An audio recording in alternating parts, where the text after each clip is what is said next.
agora, E a ética é fruto. voltar para um aspecto muito importante. Vamos falar de uma das principais revoluções, a Revolução Espanhola. Tá, fala. Agora que, em especial, eu quero conversar sobre o aspecto anticlerical. Eu imaginei, agora que você falou que catou aqui, tá, vai.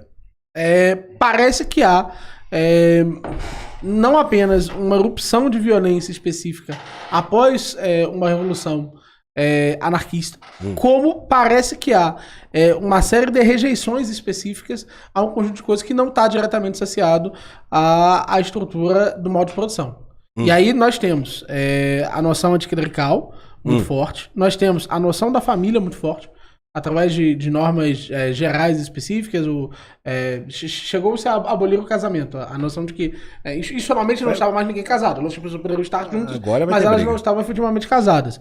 E teve mais uma coisa que aconteceu, eu esqueci. Mas são 3 pilares dessa estrutura, eu esqueci o terceiro, eu vou lembrar depois. Mas são esses 3 pilares que demonstraram que a revolução anarquista ela iria para muito além da própria noção da troca do meio de produção. Do modo de produção, perdão.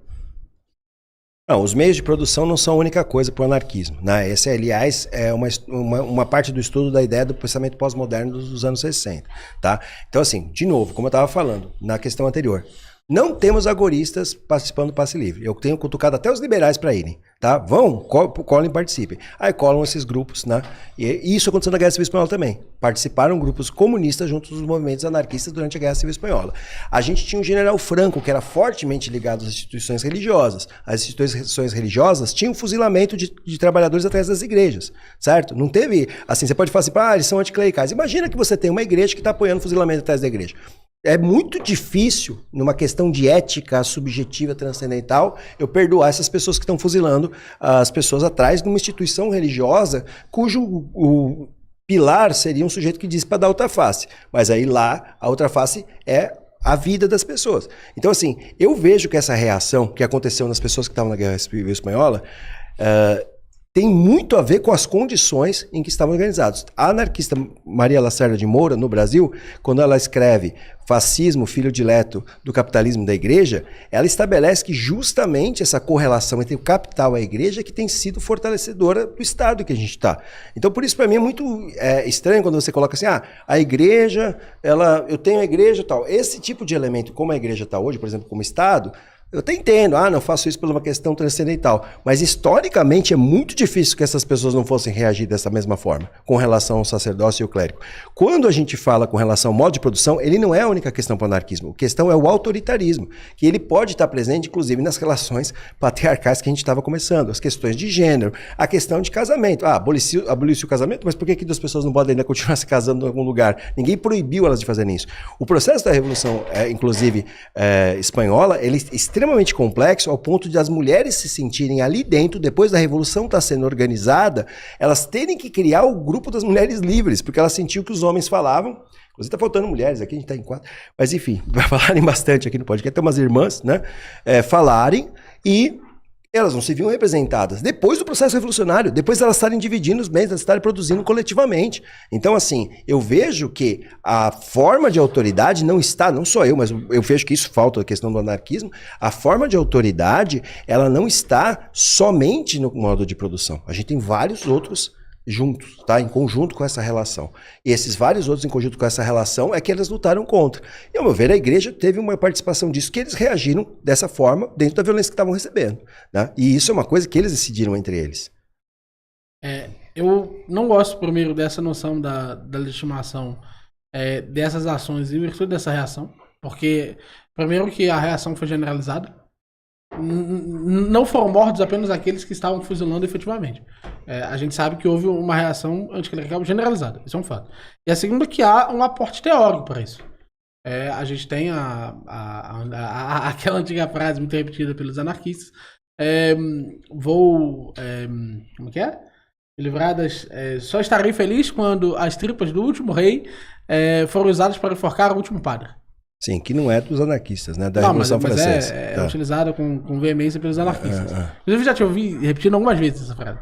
Pro Lula e Bolsonaro, inclusive, deixa eu pontuar bem. Isso, mas há essa noção clara de que existe uma quebra. Não só existe uma série de processos inquisitoriais, e você repete muito sobre a Inquisição, Sim. É a sua principal objeção contra a Igreja Católica. Como... Espero que seja a sua também. Não vou conversar sobre a Inquisição aqui. Porque ela não faz parte da autoridade. Quê? Porque ela não faz parte de uma autoridade hierárquica, é isso?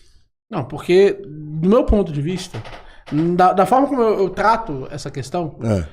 Só eu posso conversar com a Inquisição para virar um tipo de armadilha contra mim, mas você não pode entrar com fé para falar da Inquisição. Fale para o mundo. É porque o que acontece? Se a gente trata a Inquisição, a gente vai tratar de um paradigma de uma pessoa não religiosa para uma pessoa religiosa. Sim. E a gente está esquecendo que existia uma série de princípios que a Inquisição seguia. Uma delas é que ela serviria a católicos. Certo. Para você ser católico, você precisava ser batizado. E a igreja condenava o batismo forçado. Certo. E você precisava porque aceitar... o bebê aceitava, no caso. Quê? Os bebês aceitavam o batismo, é isso? Não, mas você poderia deixar de ser católico. Ah, tá. A qualquer momento. Então, há possibilidade de sair efetivamente da igreja. E esses indivíduos preferiram morrer como parte específica da igreja do que não. E o que acontece? A igreja não matava as pessoas. Iam fazer o Estado. Ah, sim. Porque o que se fazia era remover a proteção da igreja. Era isso que se fazia. Sem a proteção da igreja, aí sim eram estabelecidas penas seculares. Mas a visão que a igreja tem hoje é muito clara. A igreja é contra, sempre foi na verdade, contra a conversão forçada. Certo. E mais do que contra a conversão forçada. A igreja acredita na liberdade de consciência hoje. Certo. A igreja defende desde o Concílio Vaticano II a liberdade de consciência.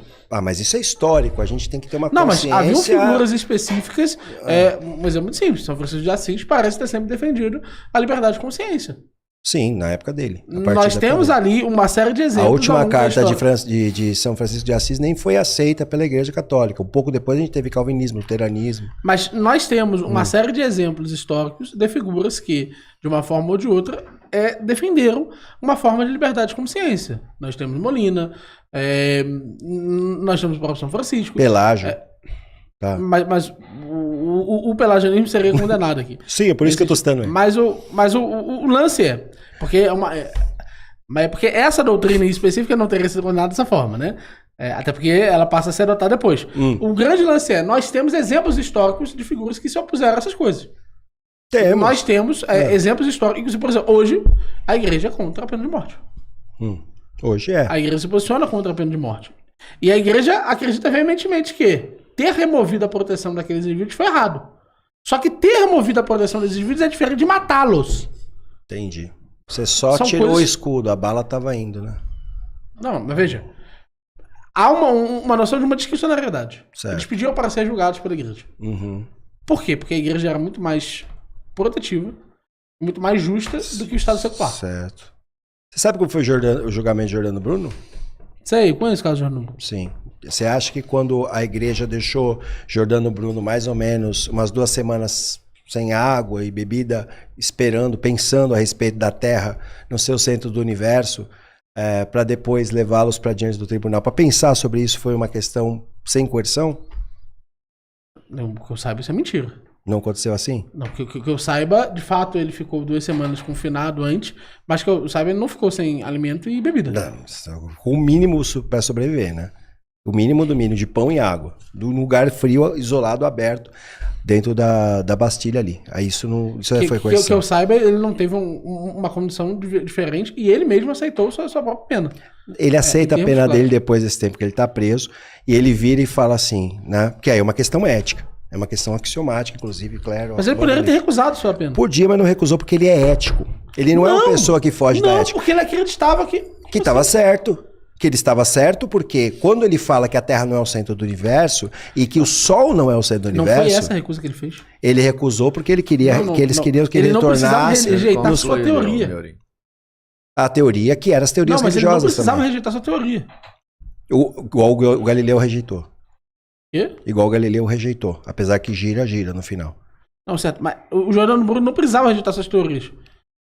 Não, mas aí você entrega ele para as pessoas seculares fazerem o que quiserem. Exato. Porque, cara, é muito simples. É muito objetivo. Claro, é muito objetivo. Eu também acho. É muito objetivo. Eu peço para você me julgar. Existe hoje um império sobre você, uma lei sobre você. Certo. Imperando sobre você. E aí você diz, me julga no lugar. E aí eu te digo, antes de eu julgar, cara, eu vou te julgar dessa forma. Era sempre distribuído qual seria a sua pena eventual. Você ainda assim quer ser julgado sob o meu tribunal? Ou você prefere não ser católico? Você prefere não ser julgado sob minhas normas?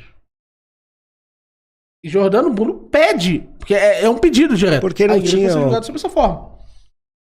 Porque o que o Estado faria com ele seria substancialmente pior. E veja, não foi a igreja que o queimou. Porque a igreja não executava penas. Mas ela entrega pra eles. Então, Pôncio Pilatos lavou as mãos, né? Então é culpa dos judeus, não, é isso? Não disse isso. Não. Eu não disse isso. Não, tá. O que eu disse foi... Quando nós olhamos o caso concreto da Igreja Católica, nós vemos um tribunal que buscava, desde antes, determinados princípios. Princípios esses, inclusive, muito mais antigos do que a maior parte das pessoas pensam. Por exemplo, a presunção de inocência. Por exemplo, a noção da proporcionalidade. Todas essas noções não havia no tribunal secular. E antes não tinha tribunal, antes da igreja. O tribunal não precisava. Antes do Império Romano não tinha tribunal também. Não precisava. Mas essa noção de não precisar significa que esses sujeitos não eram dados a possibilidade de defesa. Não, porque não antes do Estado você não precisava estar inventando uma história para que as pessoas que estão abaixo possam ter algum pouquinho de escape. É esse que é o problema que coloca não só a Inquisição. Então você acha que o direito por si só... O direito nada mais que... Mas lógico que sim. O direito é uma ciência, cara. O direito é uma ciência ou ou é uma justnaturalismo? Aí você vai estabelecer que tem direitos naturais dados pelo ambiente. Sim, mas eles podem ser efetivamente conhecidos. Não, mas eles não podem ser efetivamente conhecidos. É claro que não. Você estava falando anteriormente sobre o que é agressivo ou não para uma pessoa que é assediada na rua, se é assédio ou não. Eles não são amplamente conhecidos. A ação de retaliar isso, batendo nessa pessoa, é a questão que importa. Depende. Depende do que ela está fazendo. Isso é muito relativo. Ela está subindo por quais motivos? É assim, o que acontece? O direito vai seguir jurisprudências e processos, mas esses direitos e processos estão alheios da sociedade, num ponto hierárquico, que a igreja continuou carregando por conta do Império Romano. Por isso essas coisas acabam estando em conjunto. Não dá para você... nessa igreja romana que você vê. Romana no sentido pejorativo. Do Império Romano? No sentido de que é um Jesus romano. Eu não Jesus não está no Império Romano. Não, esse Jesus romano que é definido como se, de alguma forma, os romanos tivessem projetado a figura de Jesus para reforçar a sua própria autoridade. Não, eles eu não preciso nem dizer que eles aceitam ou não. Nós temos uma herança de várias passagens dos evangelhos que usam termos que são greco-romanos, certo? Ter não significa que eles o fazem em virtude de estabelecerem ou fortalecerem esse poder. Mas acontece que eles têm esse poder. Os romanos têm esse poder, a igreja é católica, apostólica romana, o império estabelece que a igreja cristã é a religião oficial do império, as pessoas que não aceitam, simplesmente... Mas você está invertendo o processo. Porque primeiro houve a perseguição maciça e insana. Não, isso não tem as evidências completamente sobre isso. A gente tem evidência de determinado momento do Eclesiano que vai ter a perseguição. Só que assim, a questão que eu estou querendo trazer com relação à anarquia nisso daqui, não dá para eu estabelecer um império extremamente centralizado e dar a ele um princípio, mesmo por mais maravilhosamente ética que seja, né? A gente não tem como estabelecer que isso vai estar caminhando lado a lado com a anarquia. Igual você falou, eu não sou, né? Eu não sou. Posso ser um agorista, mas eu não sou, porque eu abro mão para esse império, certo? E esse império que se estabeleceu, ele fortaleceu as ações do próprio capitalismo. E o capitalismo, junto com a igreja, segundo a própria Maria Alessandra de Moura e outros estudos, é que fortaleceu várias justificativas, infelizmente, para o nazismo. É claro que você pode falar que também tem outras justificativas, como a questão da genética e tal, e outros processos. Mas e você pode falar também que padres que evitaram isso. A igreja fez uma encíclica favorecendo alguns pontos econômicos do fascismo. Sim, mas é o que eu falo. Isso é toda a interseção entre a Igreja Católica e o fascismo. Porque ela se mantém neutra, ela se mantém adaptando o seu ambiente. A instituição mais adaptada da história da humanidade... 4 anos depois, ela critica veementemente e condena o fascismo no Brasil. Sim, assim como o Mises, 6 anos depois, condena o fascismo, mas antes ele apoia. Então, assim, mas não há apoio ali. Porque há um pulo entre dizer que há determinados elementos econômicos. Os nazistas... Não, o Mises não fala isso. Ele fala eu tô falando da igreja. Sim. Há um pulo entre... Não, mas existe uma similaridade, né? Existe uma similaridade. Enquanto eu apoio um grupo, eu apoio determinada estrutura e depois eu me arrependo, certo? Isso acontece uma similaridade. O próprio Mises faz isso e depois comete... A igreja foi provocada, como é provocada hoje com o anarcapitalismo. O anarcapitalismo hoje provoca a igreja, várias pessoas emitem ofícios, pedem efetivamente a opinião da igreja sobre os aspectos econômicos do anarcapitalismo. Afirmar se daqui a 10 anos... Mas a igreja era parte do império, meu irmão. Isso é inegável. A gente tem um império que o sumo pontífice tem o mesmo título do sumo pontífice do império. A gente tem votos de castidade, que aí eu acho que são as partes que você está colocando, que tinham anteriores do império. A minha questão com relação à discussão, a Jesus romano, a gente passa um dia para falar de Jesus romano, Hermes Trismegisto, essa estrutura aqui, ó. Osíris. Sim, é disso que eu quero voltar a fazer. A estrutura da igreja, ela é hierárquica e estrutural. Você mesmo assume isso. Por isso que eu assumo isso, mas o meu problema não é isso. É a estrutura anticlerical que parece ter a revolução. Parece que isso tá não apenas como uma reação histórica, mas como um elemento teórico. Ele não está só como um elemento teórico, ele está com o elemento da materialidade, como eu estou tentando explicar desde o começo. Por isso que eu falo que é fundamental entender que o mundo material é o que vai... Como é que eu vou julgar? Como um bom cristão não julgaria essas reações anticlerical, porque ele iria para o inferno. Então eu não posso julgar as ações de pena de morte daqueles indivíduos ali sobre os grupos sacerdotais ali, se foram corretos. Condena universalmente pena de morte. Não, você não pode julgar. Jesus vai julgar no juízo final.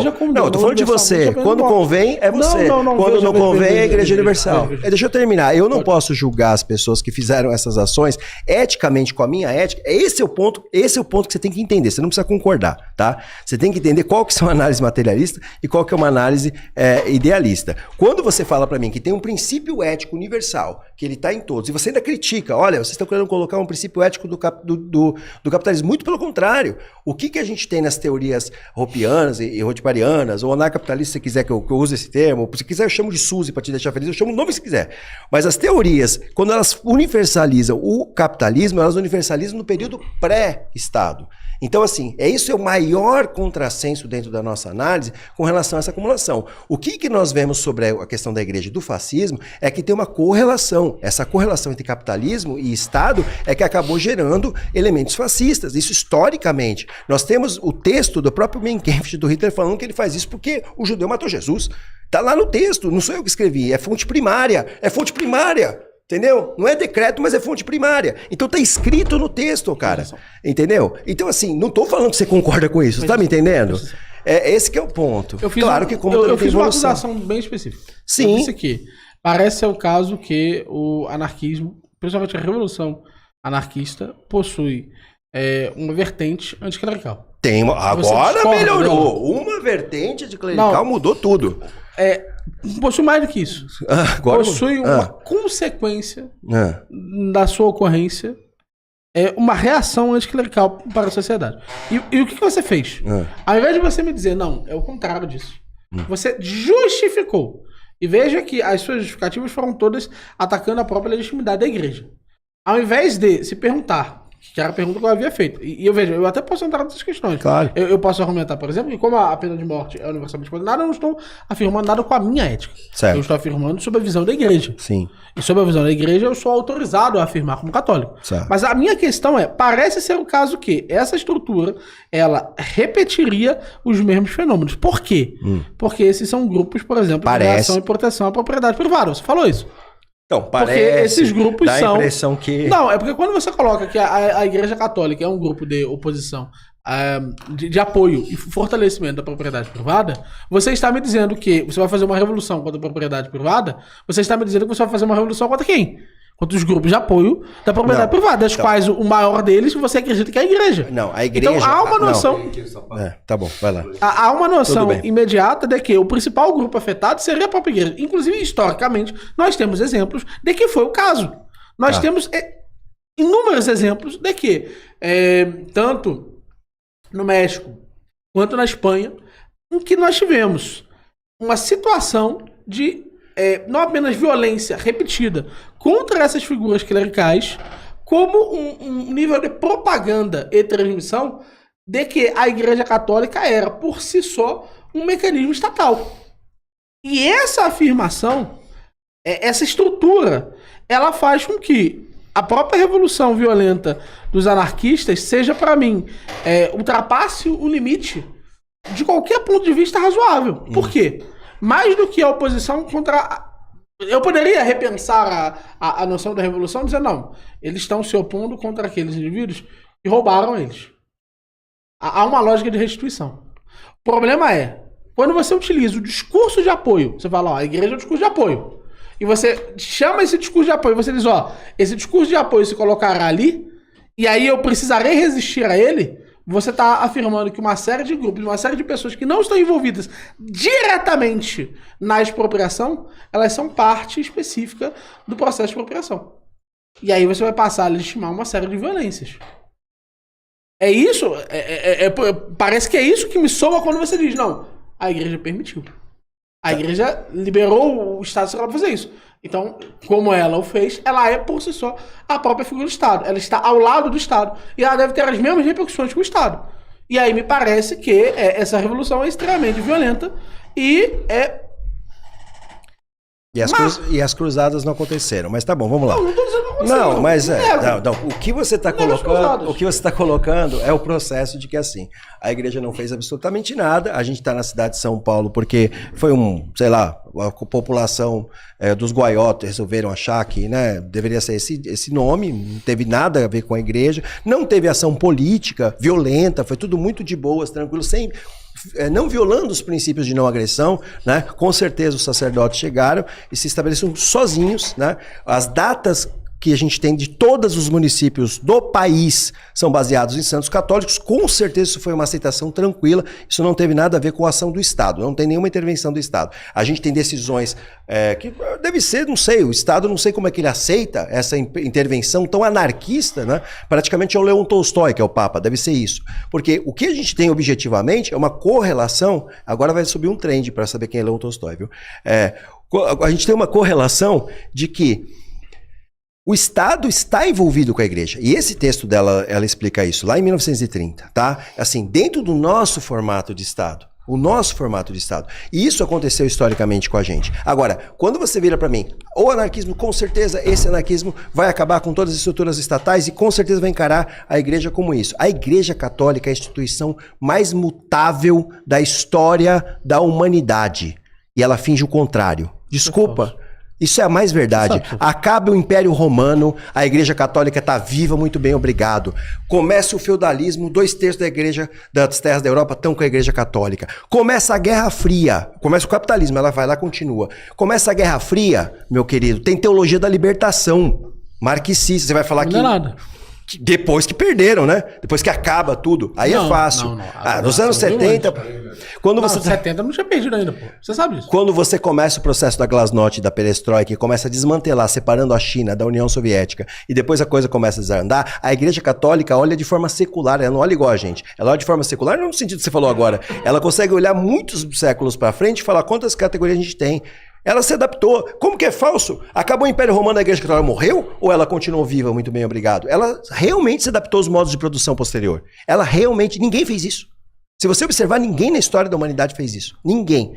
Todos os outros que tiveram seus modelos foram desintegrados. Os modelos que estavam ligados à antiguidade desapareceram. Os modelos que estavam ligados ao feudalismo desapareceram. Os modelos que estavam ligados à própria União Soviética hoje, bom, tem lá pessoas que tentam usar, mas também desapareceram. O capitalismo se reorganizou. A igreja continua muito bem, obrigado. Como que isso é falso? Ninguém conseguiu fazer isso. Ninguém. Porque ela é universal. Não, porque ela não é universal. Essa é a noção. Ela se adapta. O católico em grego é universal, mas não é essa que é a questão, tá bom? Veja, quando você trata, a igreja mudou de opinião. Excelente. Vamos descobrir quais foram os assuntos específicos, por exemplo, em relação aos seus dogmas. Qual dos dogmas a igreja defendia e parou de defender? Nós temos, se não me engano, são 23 dogmas. Algum dos 23 dogmas a igreja parou de seguir? Não parece ser o caso. Em relação à sua atuação política, há uma distância muito significativa entre o que a igreja faz, a forma como a igreja interage com o poder secular e a noção de apoio. O que a igreja faz? A igreja reduz o poder secular. Ela faz o que se chama de Civilitate Dei, a cidade de Deus. Ela clama a cidade de Deus. Em detrimento do quê? Da cidade dos homens. A cidade dos homens é aquela que é amparada pelos princípios dos homens, que esses sim são mutáveis a cada época. A cidade de Deus é aquele conjunto de princípios, de normas, de orientações, que poderia ser mantido a todos os tempos. O que a igreja, inclusive, faz, sobre toda a sua história, estabelece uma série de concílios e decretam coisas que não voltam atrás. Então, em cada um dos concílios, há uma movimentação de progressão em relação às crenças fatais. Por exemplo, a igreja pode voltar atrás no dogma mariano da ascensão aos céus? Não, não pode. Não é isso? Depois que nós afirmamos isso, nós não voltaremos mais. Quando nós estamos afirmando, a igreja está mudando, ela está mudando em relação ao quê? Ela está mudando em relação a como ela interage com o período de cada época? Parece que se o período de cada época muda, então ela parecerá mudar. Mas ela se mantém como instituição fixa. Outro, porém, muito importante, e muito importante, a Igreja Católica atuou em todos os momentos da história como algo que estava se opondo ao poder, que estava restringindo o poder, que estava moralizando os soberanos, que estava fazendo com que os soberanos tivessem que seguir a Deus. Há essa noção, inclusive, que é uma noção que a gente pode ver, por exemplo, já na Bíblia, em Samuel 8.